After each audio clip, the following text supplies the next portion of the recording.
Loin de son Afrique du Sud natale, Nduduzo Siba a passé 4 ans dans une prison de Sao Paulo.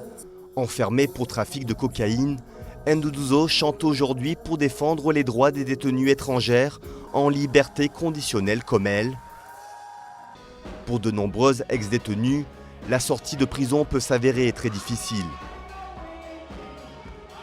Je connais personnellement 50, 60 anciennes prisonnières. La plupart d'entre elles ont des enfants, mais pas de papier ni de travail. Certaines se prostituent, d'autres retombent dans le trafic. En 2017, les prisons brésiliennes comptaient près de 2200 détenus étrangers. La plupart étaient des mules, des passeuses payées par les trafiquants de drogue pour transporter des stupéfiants comme de la cocaïne. Une fois en liberté conditionnelle, ces étrangères doivent rester au Brésil jusqu'à la fin de leur peine, parfois pendant plusieurs années. À sa libération, Nduduzo n'avait ni argent, ni téléphone et aucun papier officiel. Ils ne vous donnent pas de papiers officiels. Et sans papier, vous ne pouvez pas trouver d'emploi. Vous ne pouvez pas trouver un travail convenable. Personne ne vous emploiera. Et si vous n'avez pas de travail, vous ne pouvez pas avoir de logement. Vous ne pouvez presque rien faire. Le passeport sud-africain de Portia Dilawayo est perdu dans les méandres de la justice brésilienne depuis sa libération il y a 1 an. À un moment, je me disais que c'était mieux en prison parce que j'avais du travail. Je travaillais et j'économisais pour mes enfants.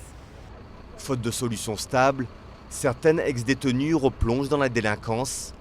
Precious Ndudubwizi a été arrêtée pendant sa libération conditionnelle pour trafic de drogue. Elle a purgé 8 ans de prison. Toute cette situation, c'était pas facile.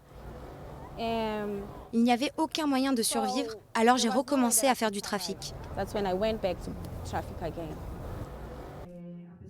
Une ONG de défense des droits de l'homme a mis en place il y a 2 ans un programme pour aider ces femmes. Plus de 300 d'entre elles ont ainsi pu obtenir des papiers, un emploi ou un logement. Mais pour sa présidente, le constat est amer. Les autorités ne font presque rien pour les aider. Nous avons une forte augmentation du nombre d'anciens détenus étrangers qui vivent dans la rue. Cette population a augmenté. Les municipalités et les gouvernements d'État se contentent de se renvoyer la balle plutôt que de s'en occuper. Mais le gouvernement brésilien est débordé avec près de 730 000 détenus à gérer dans ses prisons, la 3e population carcérale au monde. Malgré les promesses du ministère de la Justice pour améliorer leur situation, les détenus étrangers ne bénéficient d'aucun programme de réinsertion. Pour Nduduzo et les ex-prisonnières, la solidarité reste le meilleur soutien pour s'en sortir, le temps d'un repas ou d'un hébergement pour une nuit.